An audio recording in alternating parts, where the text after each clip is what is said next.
너희에게 평강이 있을지어다. 아멘. 우리를 사랑하시는 예수님께서 하신 말씀입니다. 오늘 안식일 이 말씀이, 이 성경에 기록된 이 주님의 축복이 우리에게 성경대로 이루어지기를, 특별히 처음으로 방문하신 한 분 한 분께 하나님의 은혜가 한없이 내려지기를 예수님 이름으로 기도합니다. 아멘.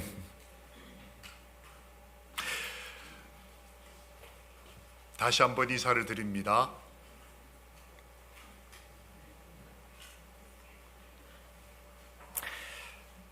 일주일 참 수고 많으셨습니다.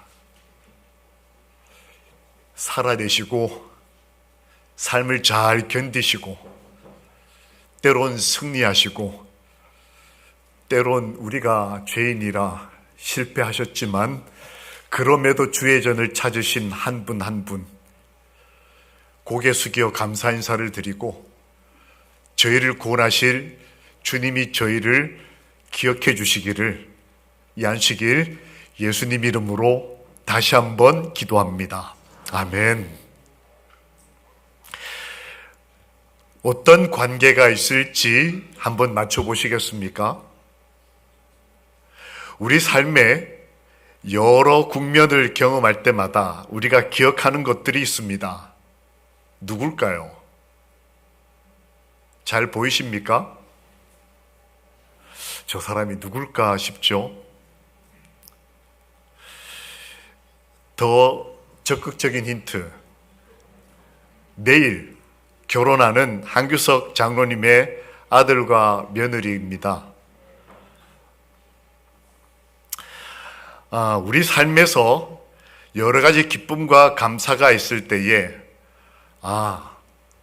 참 1년 동안 이런저런 떠나보내는 경험도 많았지만, 또 내일부터는 연이어 저희 교회에 결혼 예배가 준비되면서 기쁨의 시간들도 기다립니다.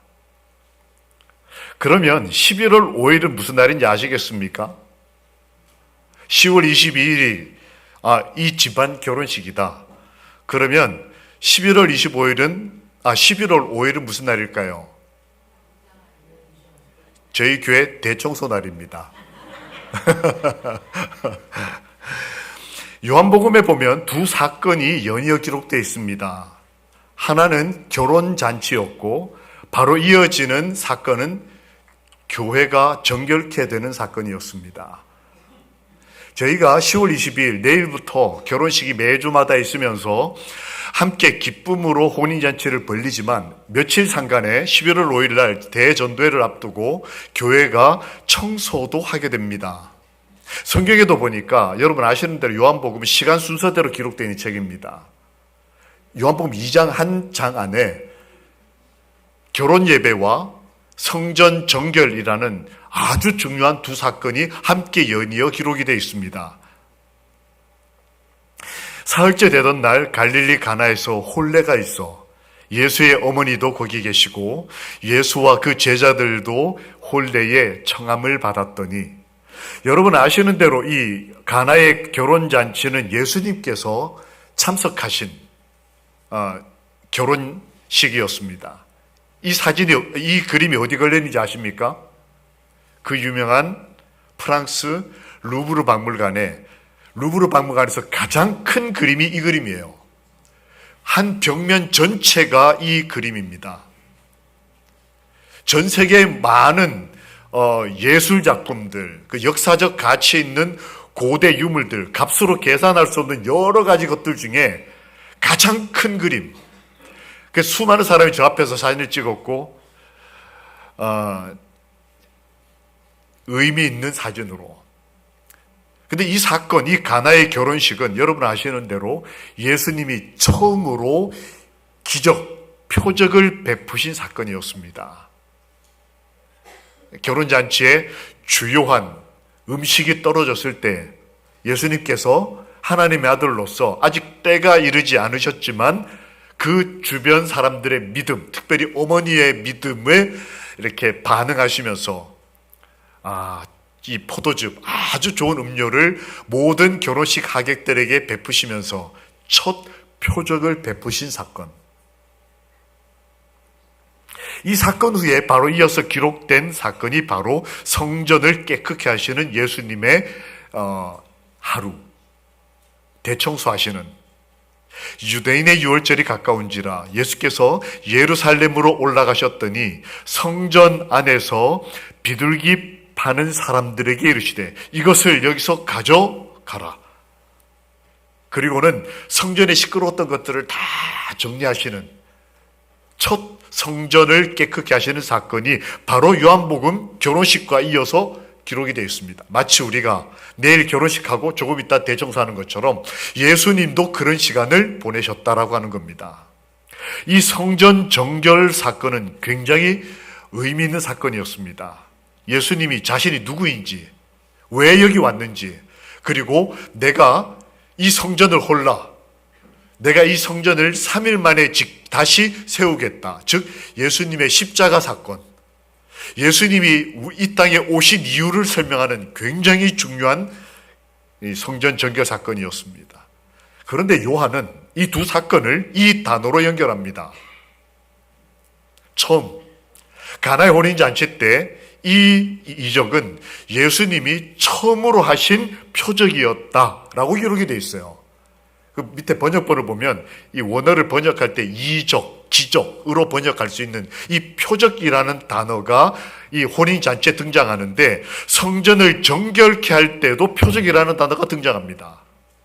예수님이 성전을 정결케 하시면서 내가 이걸 다시 세우겠다 했을 때 당시 교회에 있던 사람들, 저 같은 사람이 뭐라고 얘기를 하냐면 우리가 이 교회를 46년 동안에 지었는데 당신 어떻게 이걸 3일 동안에 짓습니까?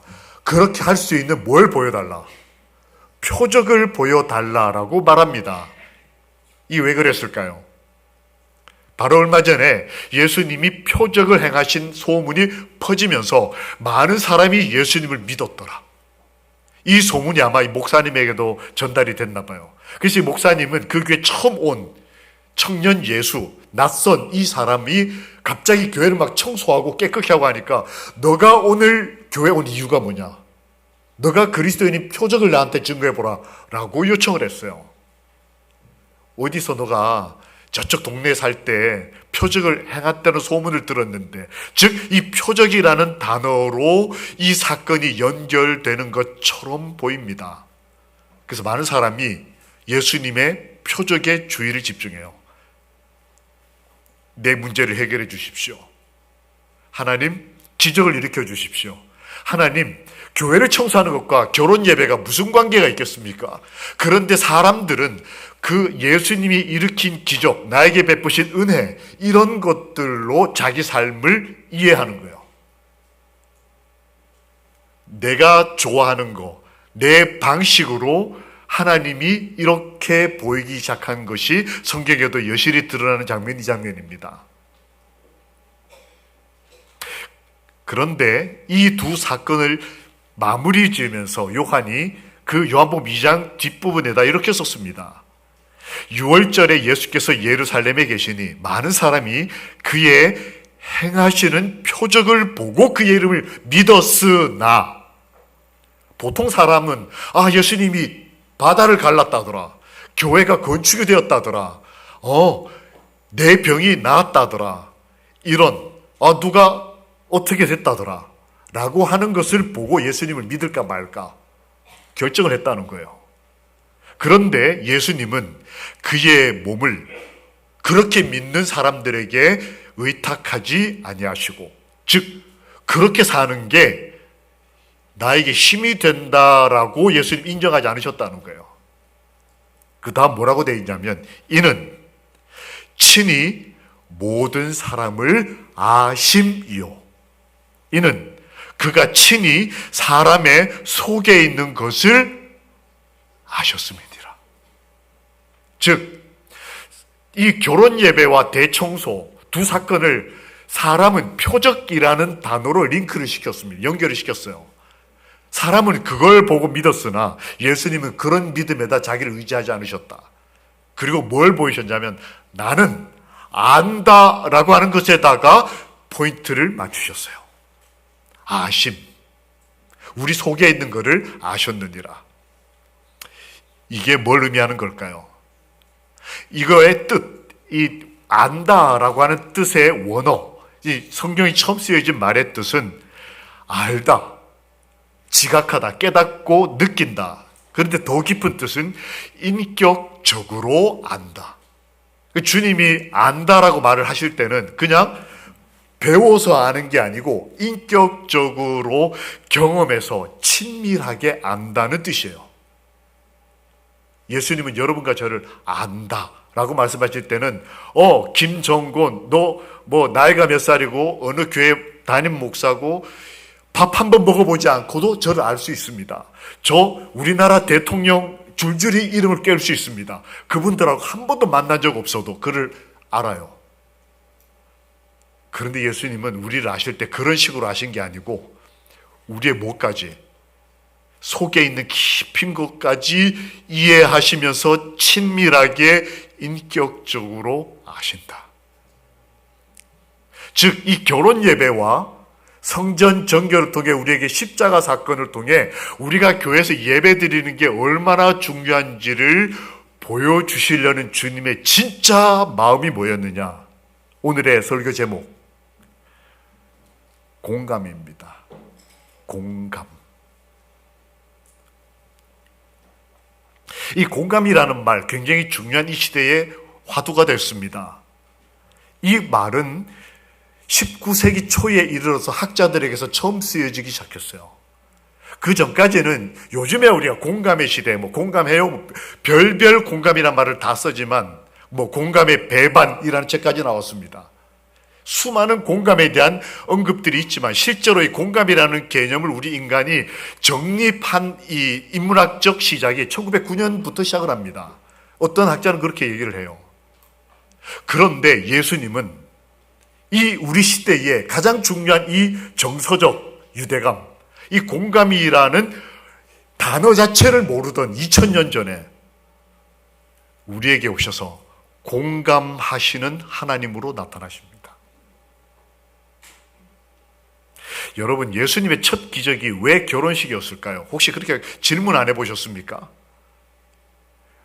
예를 들면 바다 위를 걸었다. 이거 더 드라마틱하고 대단하게 보이지 않습니까? 아니면 죽은 사람 살린 나사로를 첫 이적으로 뻥 터뜨렸으면 예수님을 따르는 사람들이 수만 명씩 따라다녔을 텐데 예수님은 그저 한 집안의 결혼식에 가셔서 조용히, 그것도 드러나지 않게, 사람들이 몰랐어요. 이 음료수가 바뀐 것에 대해서 사람들이 예수님이 하셨다는 사실을 미처 모르고 그 사건이 지나갈 법해 보였습니다. 예수님은 결혼 공감. 여러분, 내일 결혼식 할 때 여러분 공감 되십니까? 내일 결혼식 가서 축하해 줘야지. 얘들아, 공감되니? 누가 시집 간다는데 공감돼? 중학교 1학년. 솔직하게 고개 절레절레 나는 결혼 안 할 거예요. 내지는 결혼이 뭐예요? 아빠 엄마 결혼 안 하고 날 낳았어요. 이런 생각 가지고 있지 않겠습니까? 우리 청년들은 내일 결혼한다는데 공감됩니까? 공감될 만한 사람 하나 앉아 있네요. 원적 공감됩니까? 완전 공감이지 않겠어요? 크게 한마디 해보십시오. 뭐가 공감이 돼요?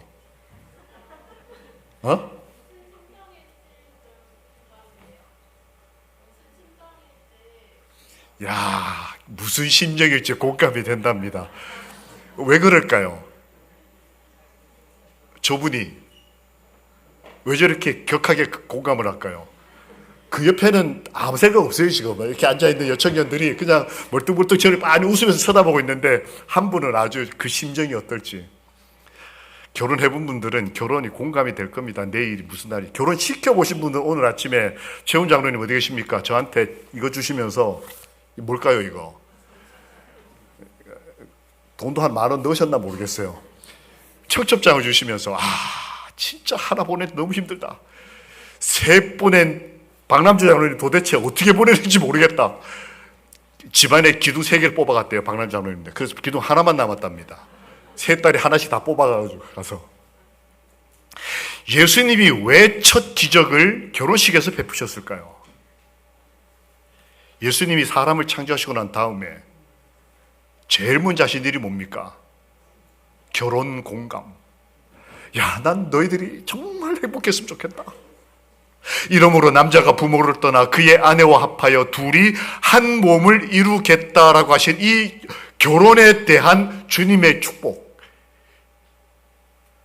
사람들이 이 결혼 예배가 축복인가 동시에 얼마나 어렵고 이 축복을 지켜내는 것이 힘든 세상인지를 주님은 몇천 년 동안 지켜보셨어요.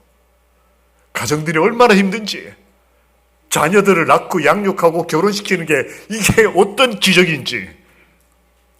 예수님은 원래 복으로 주셨던 이 결혼 예배가 죄 때문에 얼마나 이게 지켜내기 위해서 노력을 해야 되는지를 아시면서 이 땅에 오셨을 때 안식일만 회복시키신 게 아니고 결혼 예배 오셔서 나 공감해. 예수께서는 이 예식에서 볼 수 있었던 순수한 기쁨에 최대한 뭐 하셨다?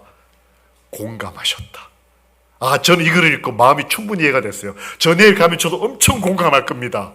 제 딸 결혼할 때 그 느낌이 막 살아나가지고. 맞죠. 지금 저 친정 아버지가 좀 손잡고 들어오는데 저 무슨 마음인지 충분히 공감이 되는 거예요. 놓기 싫겠다. 한 대 치고 싶겠다. 저 사위.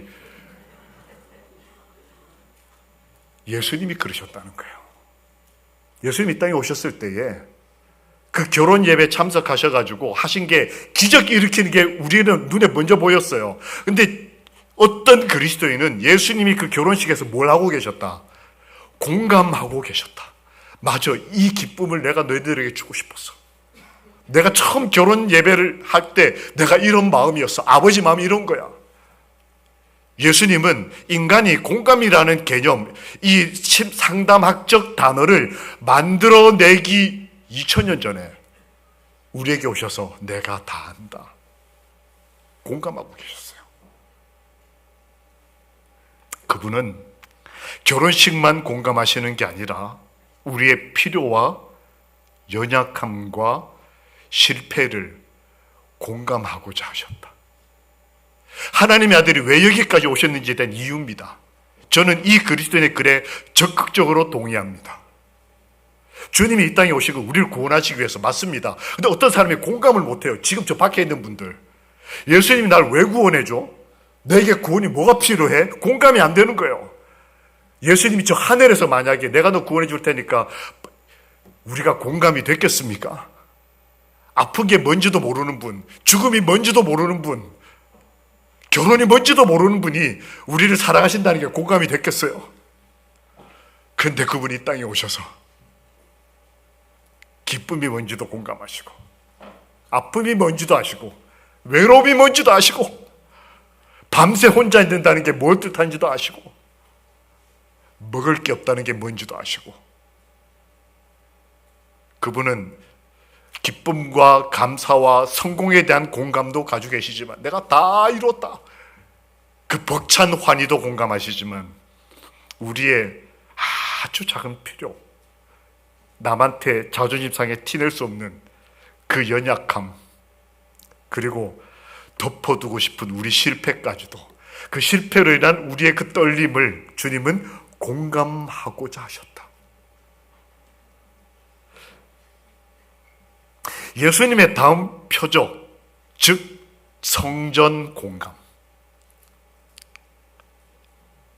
예수님은 이것을 여기서 가져가라라고 말씀하셨습니다. 이 성전을 헐라 내가 사흘 동안에 일으키리라.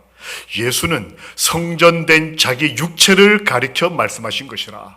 예수님은 결혼 예배에서 기쁨을 최대한 공감하셨을 뿐만 아니고 가까이 오사 그 성, 무너질 성, 내가 다시 일으킬 이게 얼마 후면 불타 없어질 거란 걸 아시고 주님은 우셨어요. 즉 우리가 겪게 될 슬픔을 뭐 하셨다? 공감하셨다.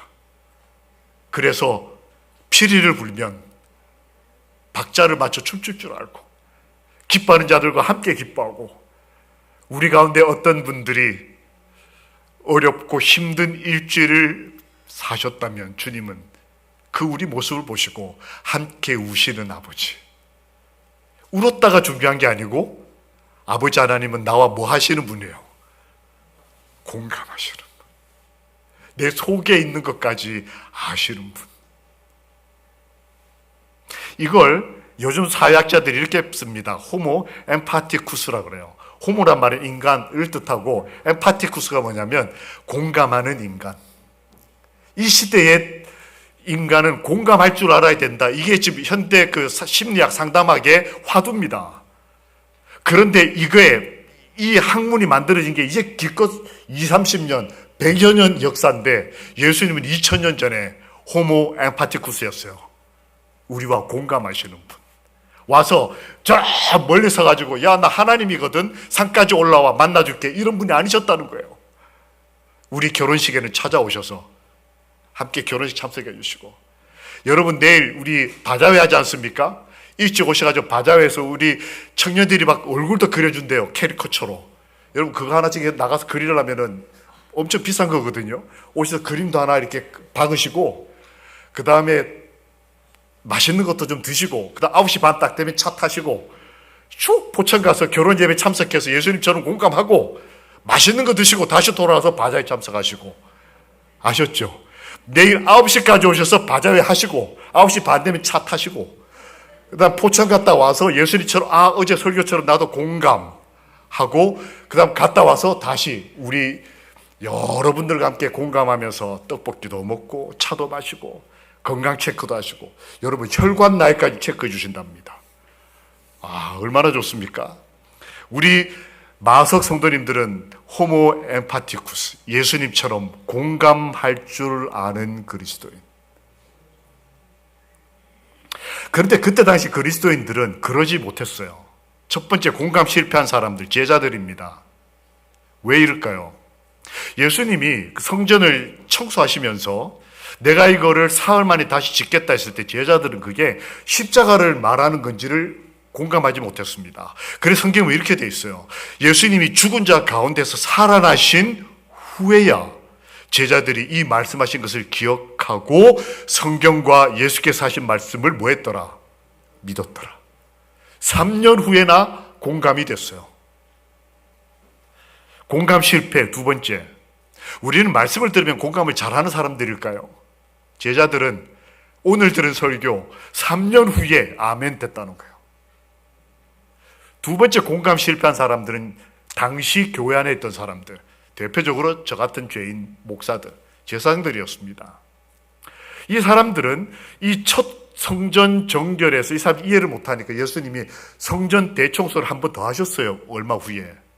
그때 그 예수님의 비슷한 사건, 이 사건을 두고 그들은 이상한 일이라고 표현합니다. 예수님이 교회 청소하시는데 이걸 이상한 일이라, 그리고는 화를 냈다는 표현이 나와요. 그리고는 예수님이 교회를 깨끗게 하시는 걸 보고 예수님을 어떻게 죽일 수 있을까를 고민하기 시작했다. 얼마나 공감제로우면 예수님이 우리를 구원해 주시려고 성전을 정결케 하면서 내가 십자가를 통해 너희를 살려주겠다고 하는데 그거를 공감이 안 되니까 화를 내면서 참 이상하다. 목사님이 왜 저럴까? 예수님 왜 저럴까? 장로님 왜 저럴까? 내 생각하고 다르다 생각하고 표정은 안 일어나고,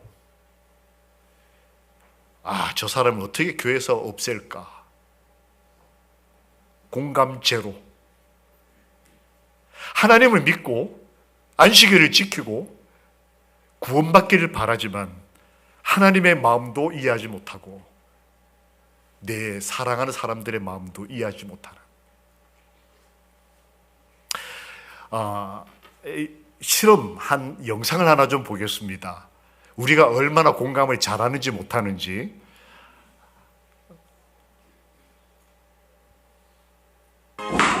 다시 아이잖아 뿡 다시 뿡 아파. 함께 놀던 엄마가 망치에 손을 다친 척 합니다.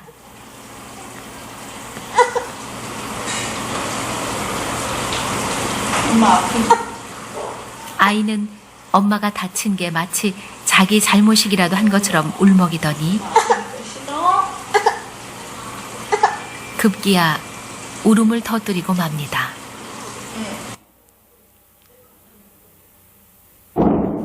이 아이는 여자아이입니다.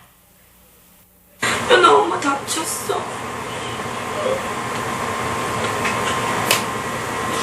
또 다른 여자아이를 볼까요?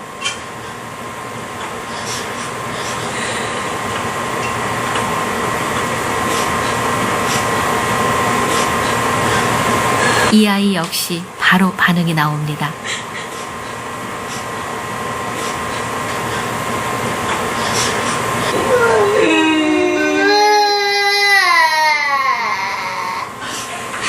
여자아이들은 보통 상대방이 다쳤다면 그 아픔에 공감을 합니다.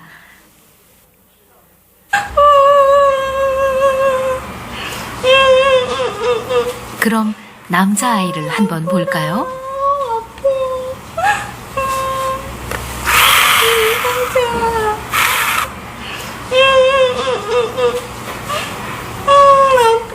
피가 난다고 하는데도 반응이 없습니다.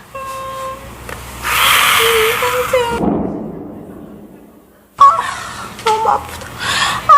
이 아이는 다를까요? 저런 아이의 웃기까지 하네요. 한날 한시에 태어난 쌍둥이는 좀 다르지 않을까요?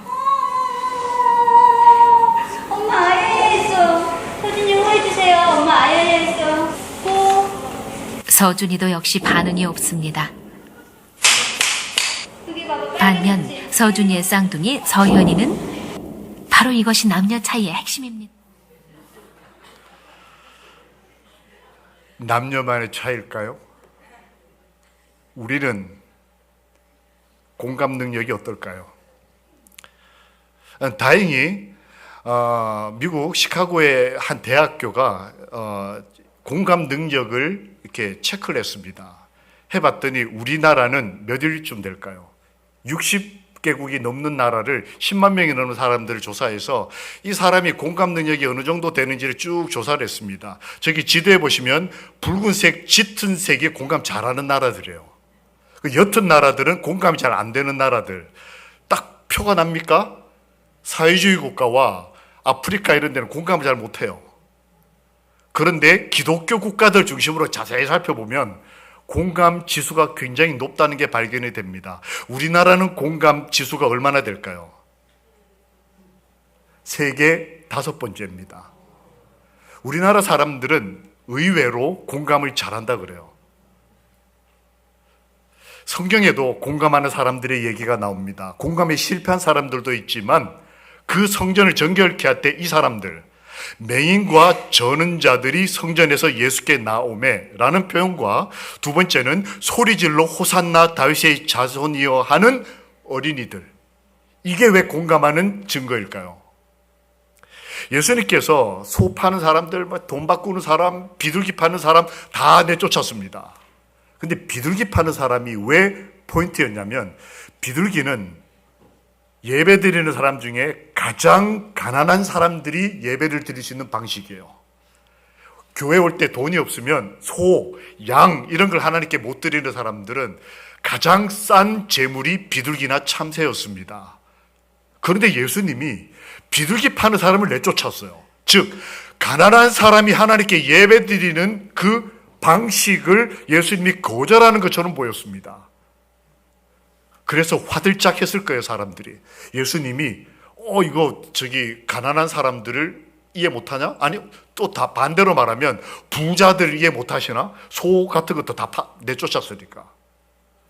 그런데 한 그리스도인 쓴 책에 보면 이 쫓겨난 사람들과 그것에 관련된 돈을 주고받았던 제사장들 중심으로 한 범죄 집단이 교회를 이만큼 차지하고 있다. 그들이 쫓겨나가는 그 빈 공간으로 정상적인 날짜와 안식일에는 교회를 들어오지 못하는 사람들에게 손가락질 당하고 너는 죄가 있어서 병에 걸렸을 거야.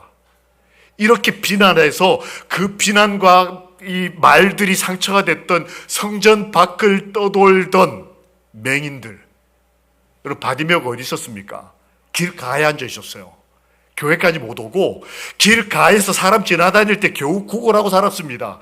여러분, 저는 자들이 어디 있었습니까? 여러분 그 아시는 대로 물이 빙빙 돌던 성전이 아닌 성전에서 얼만큼 떨어진 그 호숫가에 가서 병낫기를 기대하는 게 그때 당시 상식이었어요. 그들은 교회 오면 사람들에게 눈총을 받았습니다. 공감을 못 받았어요. 넌 뭔가 문제가 있을 거야. 넌 죄인이야. 그런데 그 예수님이 쫓아내신 그 시끄럽고 이기적인 사람들이 쫓겨난 빈자리에 맹인과 저는 자들이 다가서 교회 안으로 들어왔습니다. 그리고 예수님께 나왔다.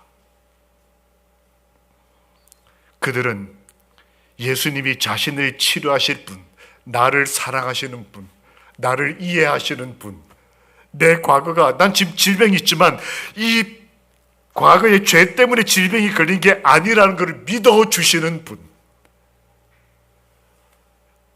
이들은 예수님의 마음을 공감하고 있었던 거예요.